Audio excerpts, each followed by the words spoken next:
Welcome to Between the Before and After, a podcast about the stories that shape us. I'm your host, Coach John McLernan, and each episode I bring you an inspiring guest with a moving story that shines a light on the power of the human spirit. Before we dive in, I want to let you know about two very important things. Number one, the stories shared here are often gritty, raw, and vulnerable, and very likely will include speaking about sensitive topics suited for a mature audience. Number two, this podcast is also broadcast live on YouTube, Twitch, Twitter, LinkedIn, and Facebook. So on whatever platform you follow myself or Freedom Nutrition Coaching, you have the opportunity to participate in this discussion during the live stream. And we encourage your participation both by commenting and asking questions. And so this podcast is about exploring the stories that take place between the before and after photos, not just in the realm of weight loss, but in all areas of life. So let's dive in. All right, welcome back to the show. I'm very excited to have with me yet another special guest, because all of my guests are special with amazing, inspiring, and touching stories. And there's actually more than one story involved in Teri's story because she is also an author as well. So welcome to the show, Teri. Thank you so much for having me. I'm super excited to be here. Yeah. So I'd like to give people a chance just to know where you're at currently and what it is that you're doing, and then we'll rewind the clock and take a look at your story and how you got here. All right. Well, so right now I'm a debut author. I just published my first novel, Sunflowers Beneath the Snow, which is a story about three Ukrainian women, three generations of Ukrainian women, starting in the early 70s, kind of going through almost to present time.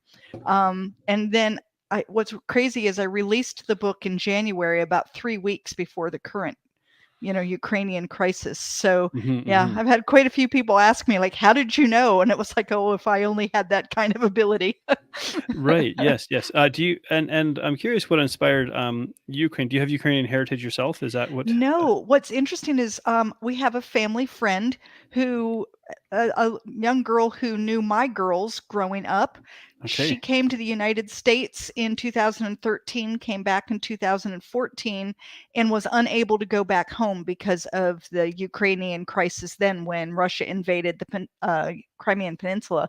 So she came in 2016, told me this incredible little snippet of a story of her life that was so compelling that I wrote 82,000 words of fiction so I could tell it. Wow, that is quite remarkable. So, and very touching as well. So, life wasn't always necessarily this. No. Well, being able to kind of, in one sense, live the dream of publishing this story. If we go back, one of the elements of your story that we're going to touch on today is that you spent 14 years in an abusive or emotionally abusive relationship. I'm kind of curious about the backstory just prior to that. In a snippet, because it's always interesting to sort of piece together some of the clues as to maybe how we found ourselves in a situation like that. So, for you, kind of growing up, where did you grow up, and was childhood relatively normal for you? Yeah, so my dad was in the Air Force when I was, so I was born in Athens, Greece. But then I did most of my growing up years in Ohio. We moved to North Carolina when I was mid-teens. I would say, my parents were happily married, and I lived a normal life with, a brother and a cat. And I mean, there wasn't any real craziness. I went to college. I got married. I had 4 children. The man that I married he was very nice, but we were not well suited for one another. Okay. And to this day, we remain pretty good friends and have been able to co-parent our children, and that was fine. But when I got out of that relationship, I started dating a man who seemed like a real go-getter and seemed more my speed intellectually and like, was challenging. And it turned out that what he really was a chameleon. And when I got married to him, he turned out to be something very different. And I think at first I just kind of figured maybe it was how difficult is it to marry someone who has 4 children? My kids were, I guess, 5, 8, 11, and 14. And the 14-year-old was a boy. And I thought, maybe this is just what we're noticing is, difficulty transitioning into this role as stepfather. And so I gave him a lot of leeway and a lot of grace. And then somehow I woke up one day and realized I'm not in a good relationship. Like, this isn't good. but I didn't know how to get out, and I didn't really I wanted to fix it Right. because I didn't want to Interesting. be divorced twice. Right. Right. Like Um, that's, that's like a big red letter on your forehead, and I yeah. didn't Yeah. want that. I just Right. wanted to Yeah. fix it. So Yeah. Yeah. So your first husband and yourself, how long were you together? 14 years. 14 years. Yeah, Okay. I have a 14-year average going. I don't. Okay. so, um, so 14 years together, and just at some point, you recognize that you were incompatible, or just Yeah, so it's interesting. I'm a type A, probably A plus plus, maybe another plus okay. personality. And he's very much a laid back, easygoing. When you get to it, you get to it. And there was never a happy medium. Both Mm. of us were always unhappy because Right. I always felt like nothing was getting done, and he always felt like he was being ramrodded from the back. Right. Right. And Right. it was just difficult to find a happy place in the middle Yeah. where we both could live life comfortably. And so I think, yeah, for us it really was probably a good thing for us to part ways, and we were Hmm. able to do so in a way where we lived within 20 miles of one another, went to all of the kids events together. I mean, we always just continued doing life with the kids the way that we had as much as possible. Hmm. And yeah, so that relationship is one that I would say, although it was a failed marriage, wasn't really a failed relationship per Right. se. It Yeah. just Yeah. didn't work the way we had anticipated it working. Yeah. So So I guess I'm kind of curious. In the beginning, what was it that drew you to him? I think the same things that probably pulled me away from him. yeah. It's interesting when you're young, you're stupid, you don't know what you're looking for. Maybe And ignorant is a good way of putting it. Yeah. yeah, I was in college. I was Hmm. taking a full load. I was working 3 part-time jobs. Wow. And he was so easygoing and relaxed. And when we were together, it felt fantastic because Right. I was always go, go, go, go, go, go, go, go, go. And so when we were together, it was like just peaceful and relaxed. I don't think I recognized that that was his way of life, and that when we got married, he was always going to be that way. There wasn't going to be a speed that was higher than that. Right. And Right. so when we got married, I needed him to step up a little, and he needed me to back off. And we just couldn't find that space. I Yeah. do not blame him, and I Yeah. don't really blame me. I just think that neither Hmm. one of us understood what we were getting in the other person. Yeah, so maybe it just felt a little bit like a bit of a tug of war in a Yeah. sense, and so, Yeah. and I think it's really wonderful that there isn't resentment there, and that you were able to make it work. And how was it for I guess for your children, in that kind of arrangement? How did they navigate that? It when you talk to them, of course, what kid wouldn't want their parents to stay together? Hmm. I Hmm. mean, Fair enough. that Yeah. would be the ideal, right? But Yeah. as adults, and they're now all adults, 2 of them are married with children, one's married without children yet.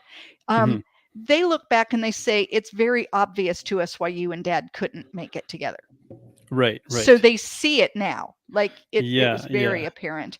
And they have said to us, which is really a good thing to hear, thank you so much for conducting yourselves the way you did, because they Hmm. knew that they could have a birthday party and mom and dad could both be there, and there wasn't going to be some horrible drama, and people didn't have to sit across the room from one another and glare. I mean, we could sit right next to each other and chat, and it was fine. We were Yeah. fine. Yeah. So That's good. That's good. And so how long had you parted ways before you met this next individual? I met him pretty soon thereafter. Um, I think, I try to go back and try to figure out, how did this happen? Because, Yeah. Yeah. I'm a college educated individual. If you had asked me prior to me being in this relationship if I would ever find myself in an abusive situation, I would have said, no way. There's no way. I'm too Mm. smart for that. I'd recognize it. I'd get out immediately. There's no way. And yet Mm. there I was and Yeah. not only there was I, but there was I for 14 years, trying desperately to make something work that it wasn't possible to make work. Um, I don't know. I think part of me was, yeah, I have 4 kids. How many Mhm. men are gonna be interested? Right, fair enough. You So know? there was like maybe a desire for companionship. Yeah, oh yeah, Yeah. I am definitely, I don't do well alone. Mhm, It's mhm. not, I enjoy company, I like to talk, I like to go do things and then discuss them afterward. I like to read a book and discuss it. I like to just talk because it's something to do. I mean, I really enjoy companionship. And so, Yeah, you're you an know, extrovert. yeah, I really am. And so the kids, the kids would be gone on the weekend and visiting with their dad, which I thought was fabulous, but then I'm sitting at home and it was lonely and I didn't like it. So when I met someone who was kind of taking up some of that time Mm-mm. and liked to talk and liked to read and was suggesting books and then we would discuss them. I mean, it felt really great.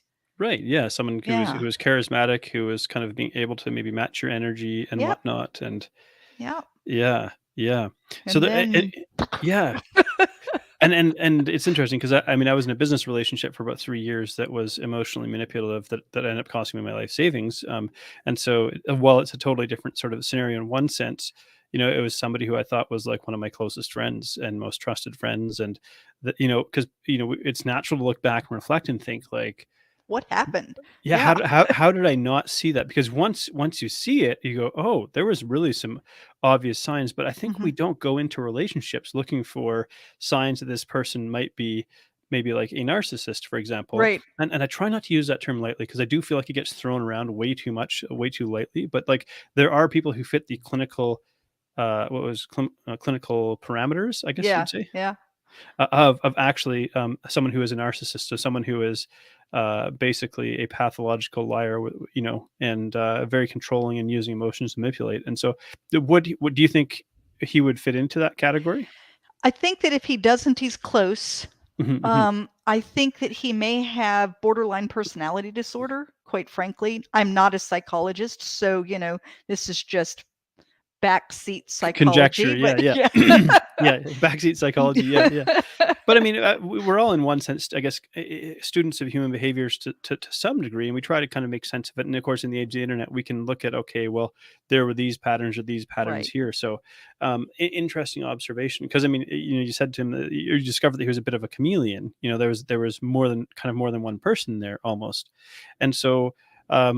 You get married, and obviously getting married, was there any sort of gut feeling or intuition going in, like getting married, thinking like, I'm not sure if I'm making the right decision, or at that No, point was still things. I still felt really good. It's interesting. My kids were not super happy that I was Right. getting remarried, but they were kids and, Yeah, of I course, of think they course. still had this idea that maybe mom and dad would eventually get back together because we were Mhm. able to co-parent well together and, so You I could think coexist outside of marriage. yes. Yeah. Yes, so I think they were thinking, well, maybe this will work out, so I get married and that kind of throws a wrench in things. Um, but no, going into it, I was thinking that I was getting someone who was going to be really helpful. Mm. Um, as we were dating. So my son was 14 when we got married. So that summer before, I had taken a vacation just with the children, and we were at the beach, and my son wanted to go out on these long walks on the beach alone, and I want to just like hold him tight, and he can't leave my sight. Right. And I was on the phone with, my then fiance, who says to me, "You know what, Terry, you've got to let go of the reins a little. He's a 14-year-old boy. If you don't give him some space, he's going to take his space." He seemed he Thoughtful. seemed helpful. Mhm, mhm. I was still calling my 5-year-old a baby. He was very adamant that, we needed to start not referring to her as the baby. Go help Mhm, the mhm. baby get on her shoes. She's 5. We shouldn't be doing that. So he gave Yeah. me, I thought, like really good advice, helping me to kind of navigate this whole idea that kids get older and you have to start Yeah, yeah. allowing that and figuring out how to, transition through that. I don't know. I really thought that I was getting someone who was helpful. Yeah, and did he come with, like, a circle of friends, and maybe, like, what profession was he in? So I'm going to call him a professional fixer. I don't know what to call him. He would go into businesses that were falling apart Mhm. and he would figure out a way to turn them around. Mm. Well, I've decided that what he really was a nasty SOB who could go in and do what needed to be done, which was fire people and be mean and insist and shove, and then he would get it turned around and then they'd get rid of him because Right. nobody wanted him around. So he looked successful, Mm. but once you're on the inside and you're watching what he does, you recognize that really what he was doing in business is what he was doing in our relationship as well. Right. It's that Almost being same like, kind of behavior, yeah, being a fixer, like you're a project or something. Yeah. Or, Yeah. yeah. Which is Yeah. really interesting because, generally within sort of gender stereotypes, we see women as trying to fix men. So when did the first like warning sign crop up that, hey, something doesn't feel right here? Probably within 2 months of getting married. Really? Yeah. Yeah. Like I started noticing really strange, over the top reactions to things in particular that my kids were doing. If someone didn't do exactly what he said, exactly when he said it, instead of recognizing that you're talking to an 8-year-old and you might have to say it twice or even 3 Right. times, or you might have to try saying it a different way, or you might have to let them know that if they don't go ahead and do what you suggested, that there will be consequences. He would go way over the top. For instance, my daughter left her bicycle in the front yard. He told her, that it needs to be put away in the garage and not left on the sidewalk, which that is true. That's a good thing. Mhm. She left it on the sidewalk the second day because she's 8. Mm-hmm. Right? And he took her bicycle and she was never having one again. Right. So very, I thought very, that was kind of over the top for the situation. right. Because So very controlling. I would have done something more like, go out right now and put your bike away. And if I find it in the front yard again tomorrow, then you won't be able to have your bike for 2 days. Right. Yeah. Something a little more reasonable. It's funny. I was actually picturing in my head that he was going to hacksaw her bike frame in half or something like that. No. One time he did throw the vacuum cleaner down the stairs. Okay. Yeah. Because it was left at the top of the stairs when someone had vacuumed the hall and they didn't put it away. So his way of handling that was to throw it down the stairs. Mm-hmm. One time, now this is so stupid, the dumbest things. The kids were fighting over the pineapple juice that I had drained out of the can for a recipe. Right, okay? right. So when you have 4 kids and you have this little teeny bit of pineapple juice, they all wanted it. Right? And so they're all clamoring, and the way I handle it is, if you're going to fight over it, it's mine. Right. It's pretty simple. I mean, you can either share it or it's mine. Yeah. And the next day when I went to get some pineapple out for something else, I noticed on the top of all the cans in permanent marker, for adults only. Wow. And so the children were no longer allowed to eat the pineapple. Right. Huh. Which I thought was a little large for the fact that they were squabbling over pineapple juice. Right. Now, were you ever able to have conversations with him about these behaviors? I tried. We tried. Yeah. We actually went to marital counseling. I tried so hard to suggest that. I even went so far one time as to say, let me do the parenting. If you have a problem with the kids, bring it to me. I'll take care of it. Right. Because I thought maybe just letting him not feel like he had to somehow come up with the solution. Because I always felt like his solutions were huge. Like if it was on a Richter scale, it should have been a 1 and he was at the 10 mark, and it was like, no, they haven't done anything huge. When he threw the vacuum cleaner down the stairs, they had vacuumed like they had been asked. They just didn't put it away. Right. Yeah.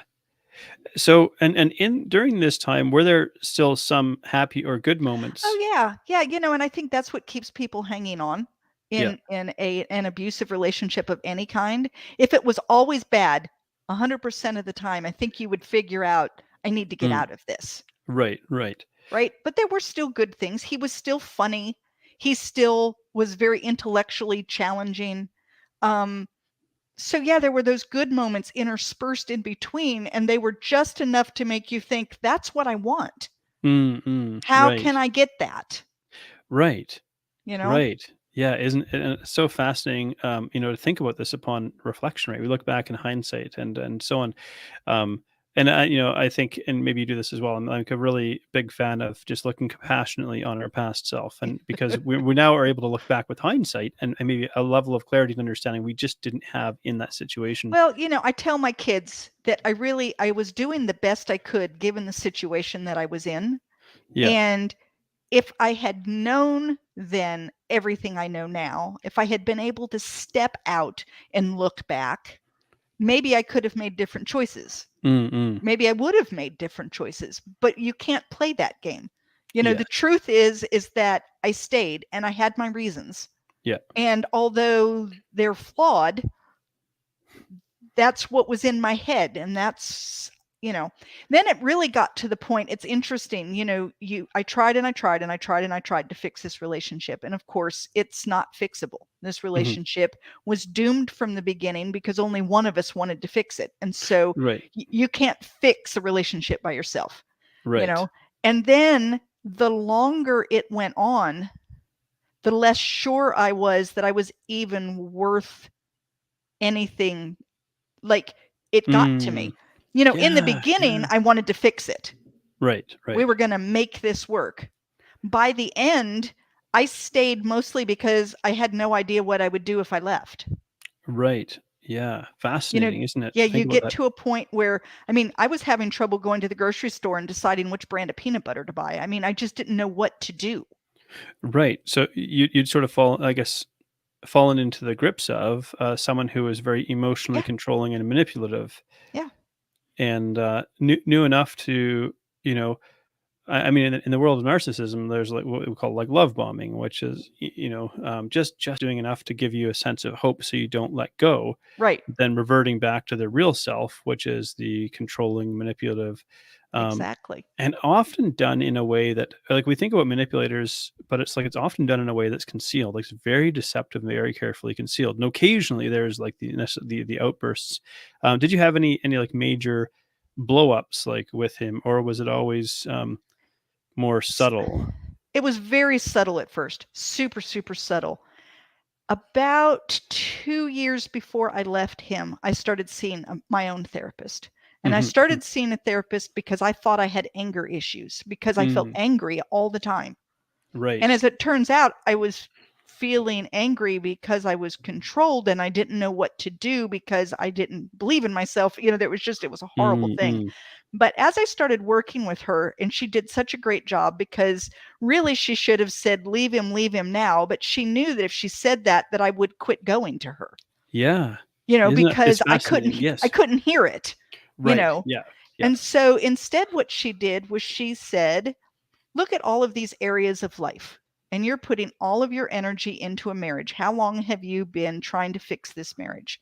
And, Mm, at the time it was 12 years. And she said, has it gotten any better? And I said, not really. And she said, well, I have a lot of clients whose marriages are but they're very happy with their life because they're happy in all of these other areas. How much time would you say you're spending in all of these other areas? And it was right. like nothing, like almost nothing. So she started encouraging me to build those other areas of my life, my Yeah. family, my friends, my work, my spirituality, all of these things. Well, as I did that, the outbursts between he and I became much more volatile. Right. He never hit me, Mhm. but there was a lot more screaming. There was a lot more in my I'm losing face. control. I'm afraid. Yes. Yes. Because on the other side of a manipulator is someone who's afraid. Yeah. And so they coerce and manipulate and control. And when there's a sense of I'm losing control, then they struggle to control their emotions and they try to use bigger emotions Bigger to. emotions, right? Mhm, mhm. Yeah. Because when It got ugly. It was yeah, ugly. because if we get emotionally unsettled, it's easier to control us. Right. Yeah, Right. yeah. So, so he must have recognized that, "Oh, this situation that I'm in, like, it's not it's the end is in sight at some point in time." Yeah, and it's funny because I didn't see the end was in sight. He Mm, recognized it, I guess, before I did. Um, he had one of the things that he did. He did it 4 times in our marriage. The last time is what ended it. But he would take all of our money, remove it from our joint account, and open an account somewhere else where I had no access. Then I wouldn't have access to the money for a while until whatever it was had blown over, and then he'd add me to the account again. Well, on the 3rd time that he did that, I was pretty much fed up with this idea that the money gets taken. And so we started seeing a marital counselor, and I told the marital counselor, I don't want to do marital counseling until he understands that he can't move the money again. That if the money moves again, I'm done.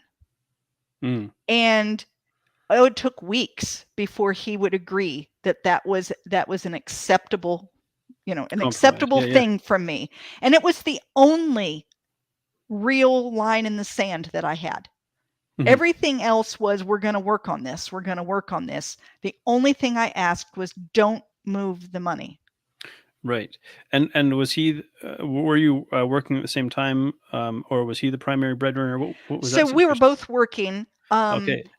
But I was working from home. I was a writer working for small businesses, doing their website content and, things along that line.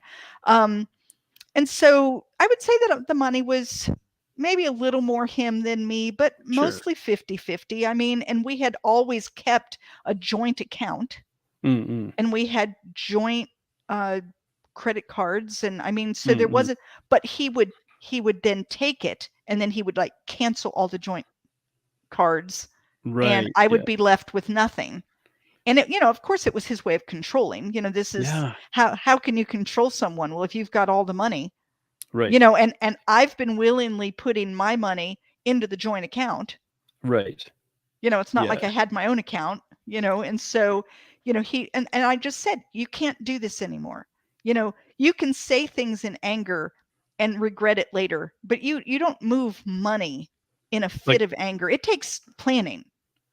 Right. Yeah. That's not just It's not like you just yelled, you're just like your mother. You know what I mean? Right. Saying? And so, did you have I think about your first husband and maybe friends, family, anything like that. Like, did they ever pick up on anything and make suggestions or say, "Hey, something seems amiss"? I hid things pretty well. Right. I stopped making friends. I stopped bringing people to the house. He had effectively cut me off from most of my family, except for my kids. Wow. Yeah. And from a lot of friends too. And, he was very manipulative, and, before long you found that he was the person that you had to look to for everything. Right. And that's exactly what these people, what a manipulator does, right? Is it gets you, and this, this does sound like a combination of narcissism and sociopathy, really. So finally you got up the courage to leave. Well, did you have to? Finally, he took the money again. Yeah. And I said, that's it. I'm done. And I called my son, and I said, who at the time was 27, 28, somewhere in there. And I said, so if I needed a place to stay for 6 weeks, could it be your house? And he said, yes. And I said, well, you probably need to talk to your wife. And he said, I talked to her 2 years ago. We've been waiting for this phone call. Wow. And less than 24 hours later, I was gone. Yeah. Yeah, because at this point, like all of your children, your youngest would have been 19. Yep. Yeah. So yeah, I guess at that point, because they have a degree of independence and whatnot, maybe it felt safer as well. I think so. And I think too that I'd been working for 2 years with my therapist, and I now had friends, and I was gaining support from family that he had tried to pull me away from for all those years. And I felt stronger in my business. And so 2 years before I left him, when he had taken the money the 3rd time, I went and stayed with my son for a couple of days. And my son essentially begged me to leave him. And I couldn't. I was not in a frame of mind where I could. And I said to him, and this is such a sad statement, because you have to remember, I'm a college educated woman. Okay. I looked at him and I said, I don't know what I would do. I would end up being a Walmart greeter and living in a cardboard box. And I believed that. Right. That Yeah. is I look back at that and I know I said it. I remember saying it and I think, who was that? Yeah. Yeah. Who was Fascinating. that? But You know? it's like it's where we're at. And the interesting thing is, because same sort of thing, right? I'm university educated, well traveled, all this kind of stuff. And it's like, how did I get in this situation where my money's all been invested in this business, and so on and so forth. But it's because it comes from a different part of the brain. Yeah. It doesn't come Yeah. from the logical, reasoning, No. rational prefrontal No. cortex, right? It's amazing how differently I see things now. Mm. I used to be a lot more judgmental when I would see someone in an obviously bad situation, and Right. my judgment was, "Why don't you just leave? Right. Like, just leave. It's so simple. You open the door and you walk out." Yeah. That's That's what you seemed thought. logical to me Right. until I was in it. And there's Yeah. so much more going on than just that. And There's and I can't even explain all that's going on, but yeah. it's not as easy as walking out. And so now I understand, when I see people in a relationship like this, I realize eventually someone's going to cross whatever line in the sand they've drawn. And when Mm. they do, they'll be able to leave. And they Yeah. can't leave before then. So the only thing that you can do is support them in where they are and provide them some tools that they can use when they finally decide it's time. Yeah, absolutely. You know. And I guess I'm curious, your first husband in all of this, did he ever witness any of this going on? And if he Yeah, was kind of he aware, did did, he? but I don't think he knew. I mean, what's he supposed to do about it? Sure, Right? of course. You Yeah. know. And Yeah. and he probably had a little bit of fear because you figure I'm living with this guy and the kids are with me except on weekends, and if he says too much to tick him off, maybe he would find a way to change what we've been doing this whole Right, right. The custodial arrangement, that Yeah. sort of thing. Yeah, Yeah. yeah. So you have to kind of, look at it from yeah, it doesn't look good, but what am I supposed to do for her? So when you like went and to live with your son and his wife, Mhm. had all your kids left home by this time? Yep. Yep. Yeah. So that you're now on your own. So it's like, I'm just packing all my stuff up and I'm out of here. How many years ago was that? That was in 2017, 5 Okay. years ago. Yeah. What goes through your mind as you're walking out the front door, or maybe it was the back door, just the door of that dwelling for like the last time? Do you know, it's interesting. I was numb. I don't think I felt anything for several days. I Yeah. did what I knew I had to do. My Hmm. son even looked at me. He came right away. He drove 3 hours to come be with me and help me get my stuff together. And he said, you can't go back. Hmm. And I said, no, I know. I won't go back. Maybe the But I numb don't was think like, I felt anything. yeah, maybe like suppressing all of those emotions that might come up, so you didn't make an impulsive, irrational Decision. It was decision. like I Yeah, knew what I was doing was the right thing. I knew I needed to leave. yeah, I knew that there was only one thing I asked him not to do, and he did it, which meant that he would have complete and total control forever yeah, if I gave in. Like, yeah. that's what he expected. I'm sure that's what he expected. He expected me to not be able to follow through, and then he'd win. Hmm. And I look now today and I really, it's almost like I should say thank you so much for taking Yeah. the money that last time, Right, because if he hadn't taken it, I might still be there. I might still be right. trying desperately to fix something that wasn't fixable. And Mm-mm. instead, he couldn't allow me any happiness or growth or anything. So he had to take that money to prove who was boss, and it gave me my out. Yeah. You So, know, since then, have you had any contact with them, or I no, mean, did you have to have any sort of court-related contact or anything like yes, that? I mean we had that. There was a horrible incident that happened that I can't prove was him, but I know was him, where a Mhm, dead cat was left on my porch of my new place 3 hours away, and I know it was him. Like, mhm. it sounds like a Jerry Springer show, and I don't live a Jerry Springer life. It's But that was just, that was still an attempt to evoke powerful emotions, fear, yep. that sort of thing. Still an attempt to bring back any semblance of control because maybe he hadn't found somebody else yet to be able to control in that way. Yeah, and it was about a month before the divorce was final. I think it was Mhm. kind of his last hurrah at proving who had the power. And it did scare me. He did Yeah. a really good job of that. I moved. Yeah. I moved immediately. I left where I was and essentially went into hiding Yeah. because it terrified me. I thought anybody who's willing to do that, and it appears that he had cased out my place for a couple of days and like probably was there watching when I found the cat, like everything that I'm pretty sure happened. And it terrified me to Yeah. Yeah. It think would. that he'd been watching me. Like that just Yeah. still creeps me out. A thinly veiled threat. Yeah. Yeah. Yeah. Did Yeah. you have to get a restraining order or anything like that? No, so to get a restraining order, you have to tell them where you are. Okay. Restraining orders suck, just so you know, because the only way you can have a restraining order is they have to know where you are so that they know where to stay away from. Right. Right. So to this date, is he aware of where you are, or does that location remain? He might know where I am at this point. I don't worry as much anymore. Right. I think that it's been long enough. I just don't think that he just doesn't scare me anymore. I've Mhm. seen him. He looks pitiful now. He does. He looks kind of old and pitiful and sad. And I actually have a little bit of compassion for how badly things turned out for him. Not the kind of compassion like I want to go back and fix it for him, but Mm-mm. the human compassion where you could see someone and think that's a shame.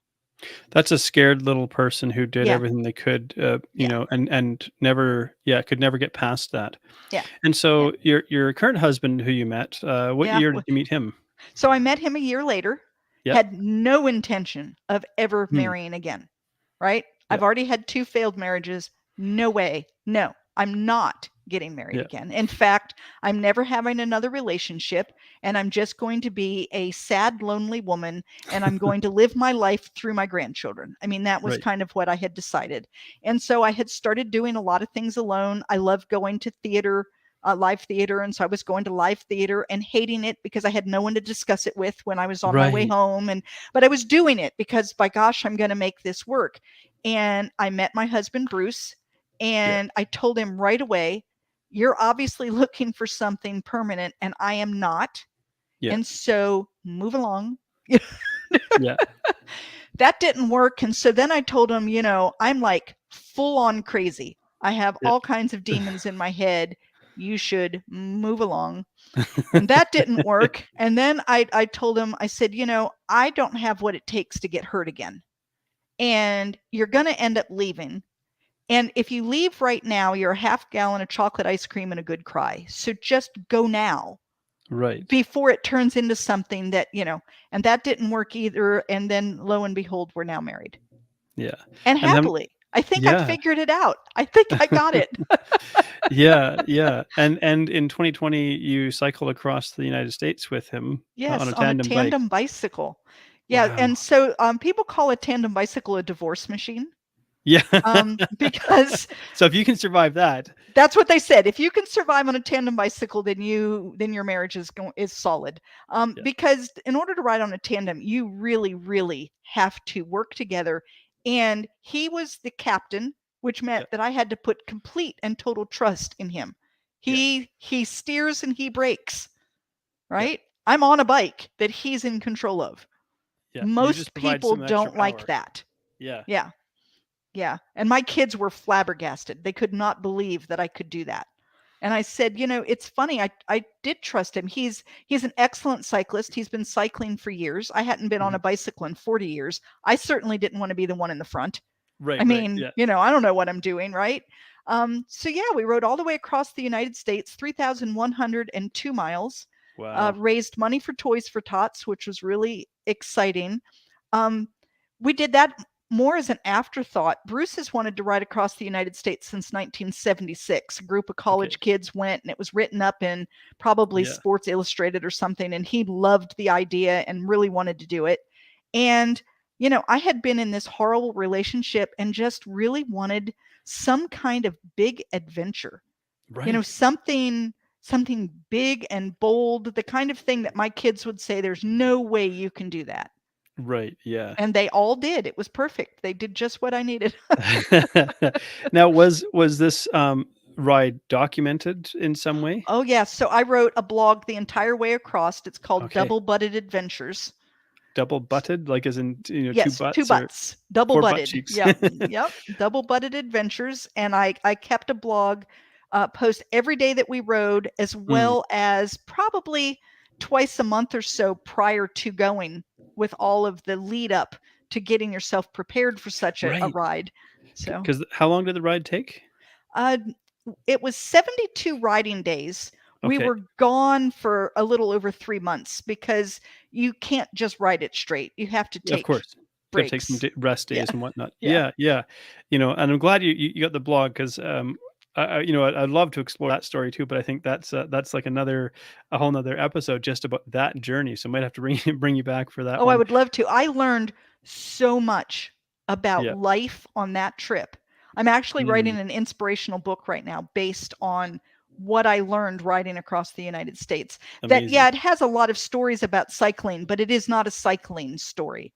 It's Yeah. about life and the Mm-hmm. things that I learned. And at the end of that journey, I was able to put so much of the ugly that was still like bubbling up. I Yeah. found a place for it and I put it away. And it's not that it never comes up anymore, but it rarely comes up. Right. And I can say my ex's name now without like getting goose flesh. Right. And Right. I've even, like I said, been able to say he's a sad, pitiful person. And isn't that a shame? Yeah. Whereas, prior to the ride, I was still very angry and hurt and, Mm-mm. was hoping that, eagles would fly down out of the sky and peck his eyes out. I mean, I was still Yeah, yeah.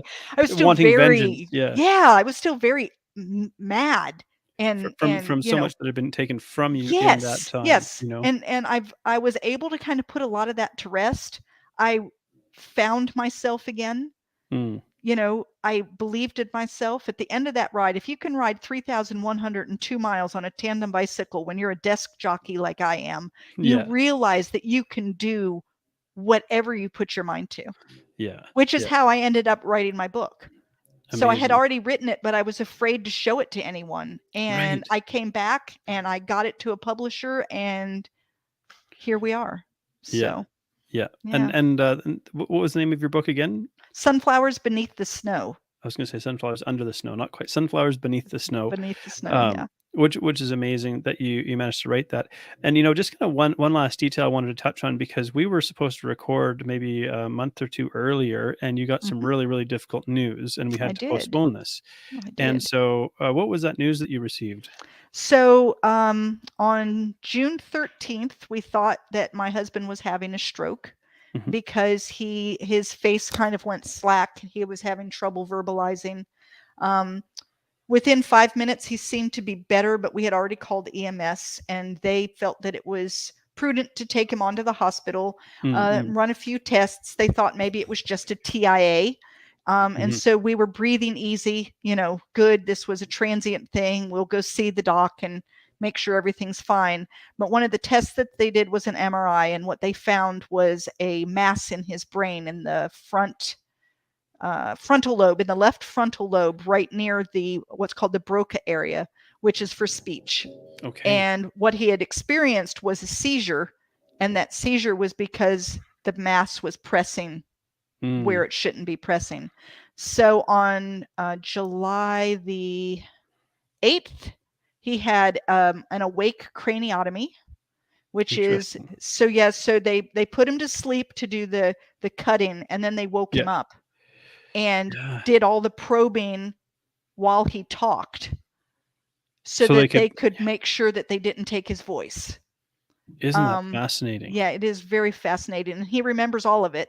He said, he was very awake. It wasn't like he was groggy. He remembers having, it was a 4-hour surgery, and he was awake at least 2.5 of it. And he talked, and they asked questions, and he had to squeeze and move his feet on the right side. They were worried that he would lose his ability. It's going to be a little bit disconcerting. I mean, I almost feel like I should invite him to be on the podcast. Seriously, to discuss this experience, if he would. I mean, right now it would be difficult because although although he still has his speech, he now has what's called dysarthria, which the speech pathologist said means you sound like you're drunk when you talk.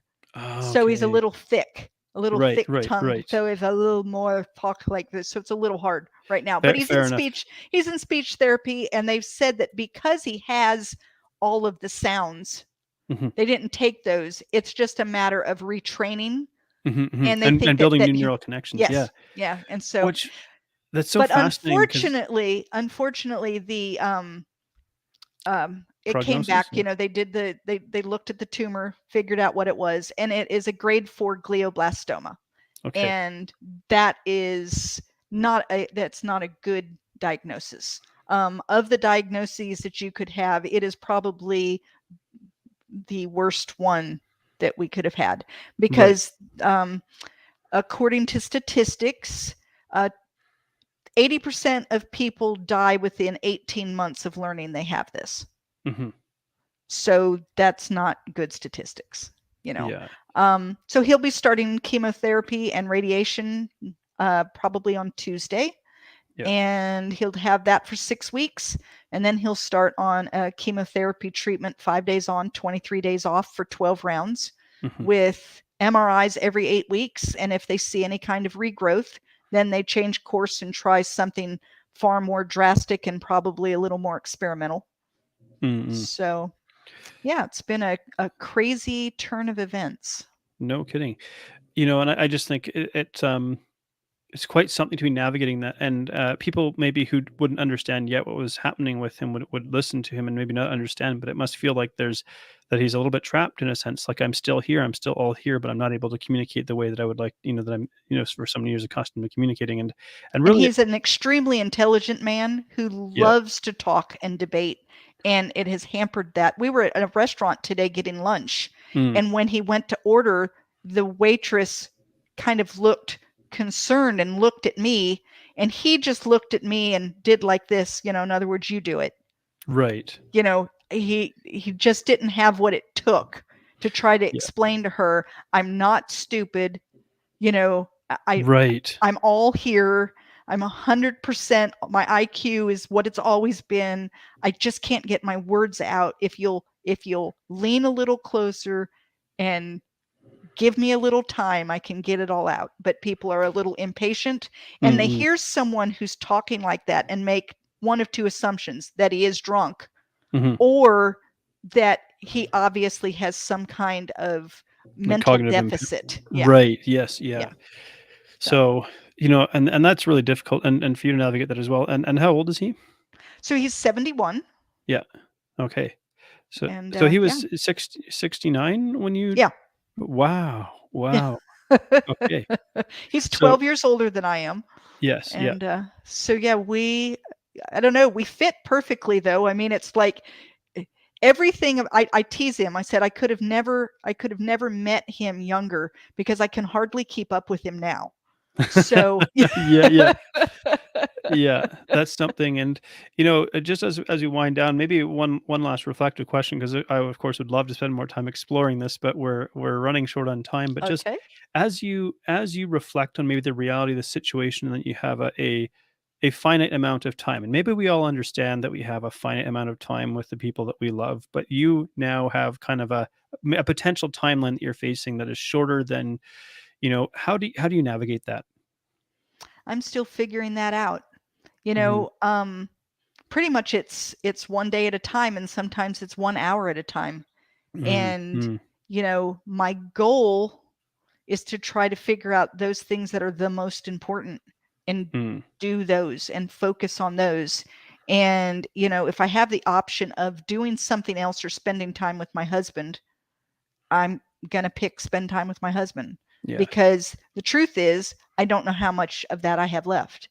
yeah. And I have all the hope in the world that he's going to be one of the ones that's, the story that everybody talks about, because there are those, Mhm, there mhm. are those people, and he has the potential to be one of those. But I'm also a realistic person, and I understand that the odds are what the odds are for a reason, Right, and there's you there's a know. there's a balancing act that we don't Yeah. we don't wanna have misplaced hope, but there is, he's extremely capable and determined, Right. obviously, Right. and So probably a so young yeah, it's 71. very. In fact, Yeah. nobody believes what, and he doesn't take any meds. other Yes. than the new meds that they've had to give him. I mean, Right, he's right. just a very healthy individual. And Yeah. it's hard because you look and you think, well, why? There's no answers. And it's very disconcerting because Yeah. I like answers.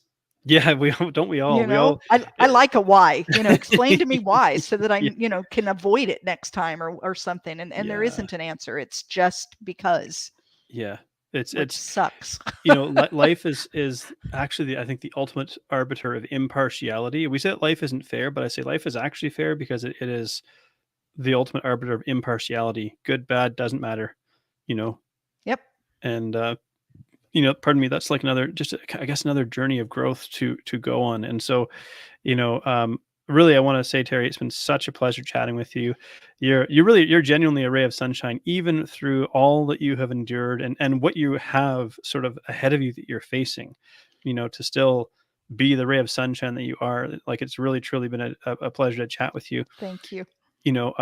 Of course, I hope for all of the best, I just hope that you get to make the best of what time you do have left with your husband, regardless of what it might be. I'm hoping for many years, but, yeah, I know what I've learned is that everybody has a little time clock. Most of us just aren't aware of it. Yeah. Yeah. Every morning you wake up, you really have no idea. No one does. We just happen to have someone shouting from the rooftops at the moment, reminding us, Yes. and so it kind of has adjusted our life a little bit in terms of what is the most important. Brings things into focus like It does. none other, And so in the show notes, we're going to include all of the links where people can find you and find your book as well, because I think that's really, really important. I think I imagine you've written an amazing novel because you're a fabulous communicator. Thank you. And so probably because there's a few different links there, it's probably easier just to say check the show notes and you'll find check the link. show notes, or head to my website. It's one of the easiest places. It's Teri M Brown, and that's Teri with one R.com.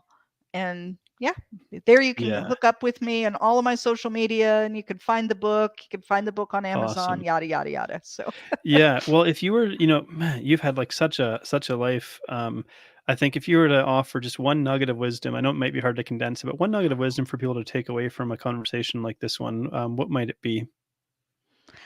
I think the thing that's most on my mind right now would be, don't wait.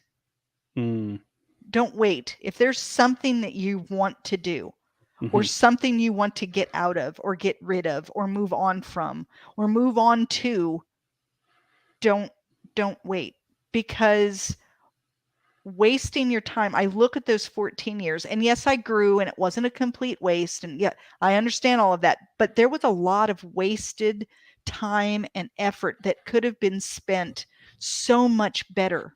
And then, I didn't get started writing. I didn't do all these things because I just didn't believe in myself enough. And so I say, don't wait. If there's something, don't create a bucket list, actually do it. Yeah. It's better to write one thing down on that list and go do it than it is to have 15 things on that list and never get one of them done. Like, go do. Don't push it into a future that isn't promised. Yeah. Because you really do not know. Yeah. I mean, one night my husband was reading to me in bed, and the next day he had cancer. Yeah. You don't know. You just don't know. So. Well, Teri, you're truly an inspiration. Thank you so much for your time today. It's been a pleasure getting to know you and your story. And I hope we do get to connect again and see what the next chapters of your story have brought you. So thank you so much for being on today. Thank you. Thank you so much for tuning in to Between the Before and After. If you've enjoyed this episode, please like, share, subscribe, or leave a review, because that helps this podcast to reach and inspire more people. I love exploring the stories that take place between the before and after, the powerful experiences that shape who we become. And I love human potential. I love the possibilities that lie within us. So whatever you may be up against, I hope these stories inspire you, because if you're still here, your story's not done yet, so keep moving forward. Anyone can come from any place of brokenness and destitution and build an amazing life.